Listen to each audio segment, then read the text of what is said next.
I'm outside of JFK Airport. I just spent $8 on a bottle of water that you can get on Amazon for $1.50.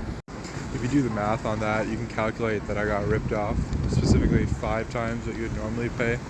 And in times like these, you start to wonder if there's like an upper limit to how badly you can get price gouged. To answer that, I went online to find the 5 worst examples of price ripoffs in the US. Let's get into it.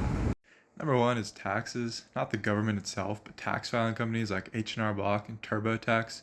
Most people don't know that you can actually file for free. The IRS is even launching its own program called Direct Pay, which actually starts tomorrow. So if you want to save yourself some money when filing for the 2024 year, definitely check this out.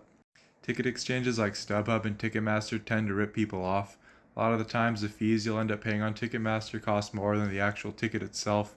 Try buying directly from the event box office or using a face value exchange service whenever possible to avoid this.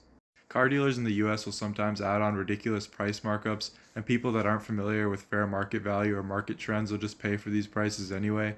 This is especially true on popular new models like G-Wagons or Ford Broncos. Some people are still buying graphic cards at COVID pandemic prices. If you didn't know, an RTX 4090 is not worth over $2,500.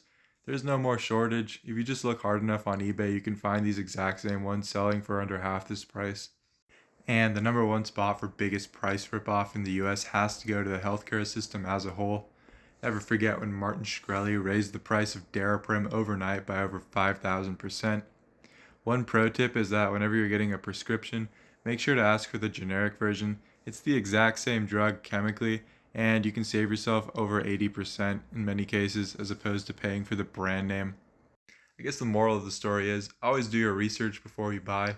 Make sure you understand what pricing trends are in the market. Remember to stay hydrated and stay tuned for more deals.